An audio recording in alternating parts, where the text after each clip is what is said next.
right, class, so we are back and we are here to discuss Learning Objective 4.2.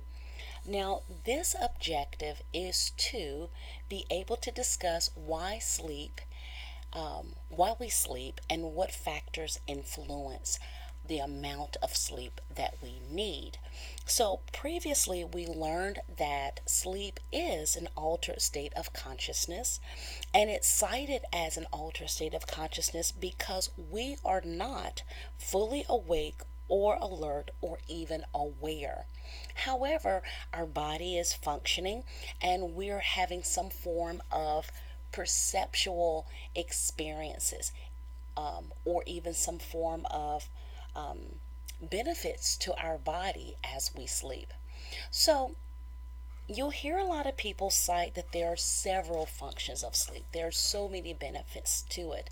But our textbook wraps it up into maybe five major benefits of sleep. And they've received this information by many research articles. So let's have at it. So, one of the benefits of sleep is to restore our body, tissues, as well as facilitate body growth. You will find that once we go into a deeper sleep, that our body starts to recuperate itself. It starts to do some form of restorating to our tissues. You'll also find that once we get into that deeper sleep, also, we start to produce more of that growth hormone that helps with our body growth, especially during our middle childhood years and adolescent years. So you'll find that that is so super important. Another major function of sleep is the fact that when we receive a decent amount of rest, it increases our immunity to diseases. In fact, there's been several studies that note that when we fail to receive a proper amount of rest, we're more prone to having colds, sinus issues, or be more susceptible to viruses. And so it's really important that we receive a decent amount of rest. Another major function of sleep is that it helps keep our mind very alert. And people really relate this to the fact that when we receive a decent amount of rest, we're more responsive to norepinephrine. That is a neurotransmitter that helps us to be more alert. So, again, having decent amounts of rest very much helps. You'll also hear people say that sleep may enhance one's mood. Well, personally, I've experienced this. If I fail to get a decent amount of rest, then I'm extremely cranky in the morning. So, people have noted that when we receive a decent amount of rest, we're more responsive to serotonin. That's again another neurotransmitter, and it very much is related to our mood. So, having a decent amount of rest, we're more responsive or appropriately responsive to serotonin. Our last major function cited within our textbook as a benefit of sleep is that sleep helps with our learning and memory.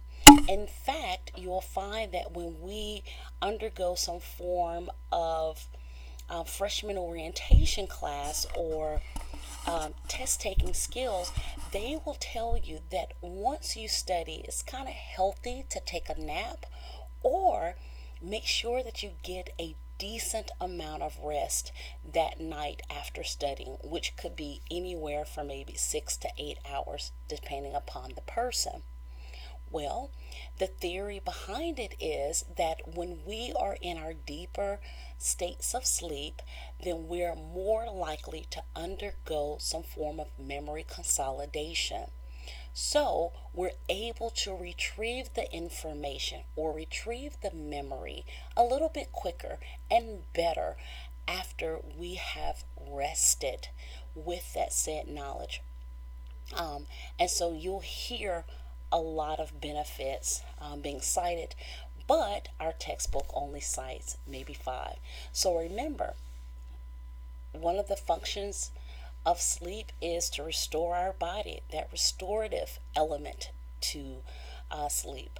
Another is to build our immune system, also to help us to remain very alert and enhance our mood. And then last, to help us have very solid memories and help in learning. So those are the functions of sleep.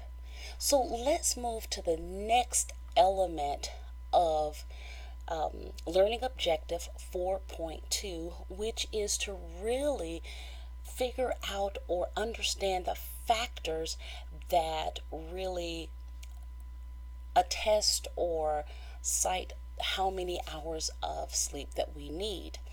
So, the first thing that we have to understand is if we fail to get a decent amount of rest, especially for days in a row, then we're more likely to experience what they call micro sleep. So, micro sleep is a brief episode of sleep that occurs in the midst of a wakeful activity. So, you'll find yourself basically dozing off in the middle of the day. Now, it's really not a nap because micro sleep can last anywhere from 3 to 15 seconds, just enough to not be able to pay attention to a lecture, or just enough time for you to just fall asleep for a second on the road and cause an accident. So, micro sleep, we have to be very alert to where if we are really tired, just go somewhere and take a nap, right? Somewhere safe. Okay. Now, a lot of people really question how much sleep does one need. And I always give this rule of thumb, and it goes the younger you are, the more sleep that you require. So, a good example of this is the fact that babies requires the most hours of sleep, and that even depends upon whether or not you have a baby who is full for gestational date, meaning that they were within their mother womb for the full 9 or 10 months, or if that child is a preterm baby. But on average, you'll find that babies require anywhere from 16 to 18 hours. Now, you'll find that they will not sleep a whole 16 hours straight. They typically sleep about 2.5, sometimes 3 hours for a period of time, and then they'll awaken, they eat, they burp, and then they go back to bed. So, babies require the most sleep. The next time group or particular phase is preschoolers. So preschoolers covers ages 2 through 6, and you will find that they require a significant amount of rest as well. It's very common for them to sleep anywhere from maybe 10 to 12 hours, and again, it's needed. Always think in terms of that brain having to develop, and that amount of sleep is helping that young person's body to grow. But preschoolers typically sleep maybe 8 to 9 hours at one particular setting, which is during night, and then they receive the beloved nap after lunch when they're in preschool. Moving up, middle childhood individuals, kids who are between the ages of 7 through 11, requires a lot of rest. You'll commonly find that they sleep anywhere from 9 to 10 hours.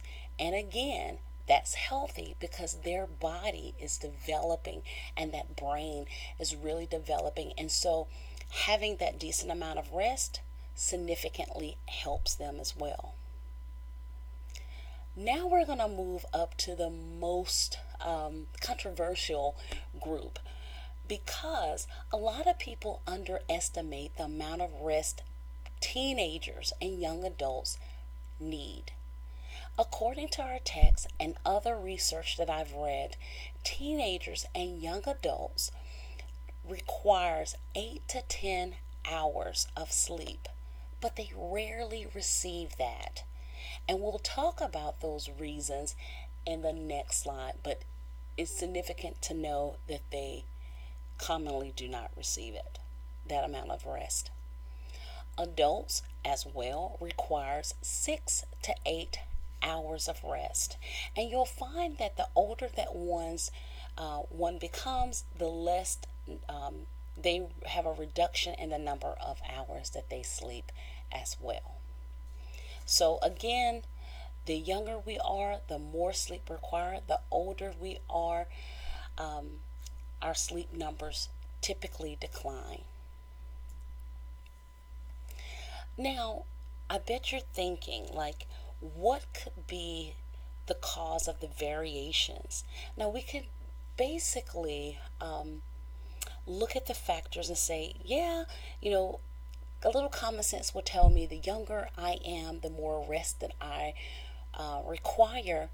But you're possibly thinking, what are some other factors that affect the number of hours that one receive in sleep?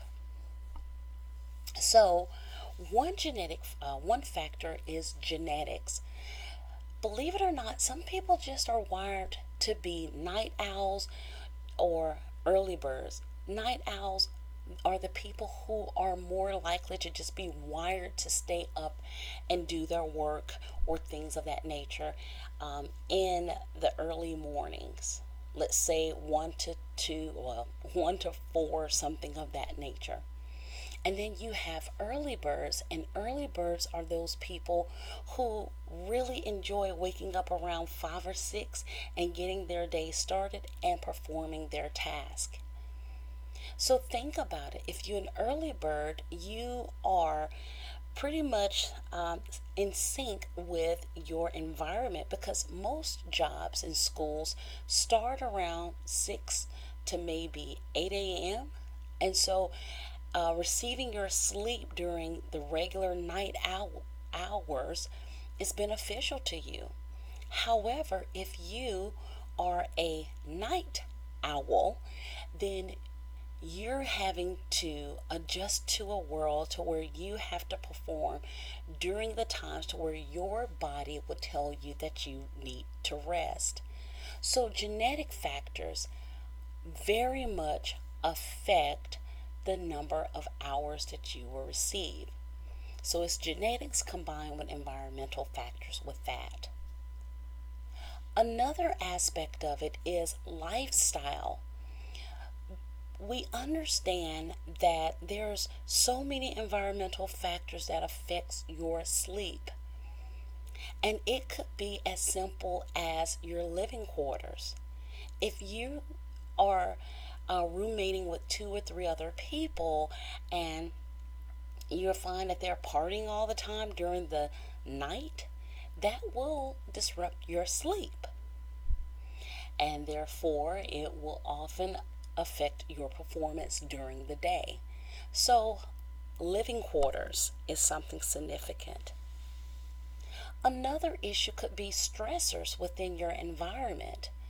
Think about it. If you are a full-time student and a full-time employee, that's a lot that you're responsible for, and oftentimes it will affect the number of hours that you sleep, because you may have to stay up and just study for a test, or you have to work a few extra hours to help meet your quota or a productivity level. So, lifestyles plays a huge part of it as well. So I do believe that is the end of 4.2. I'll talk to you soon with 4.3. Bye-bye.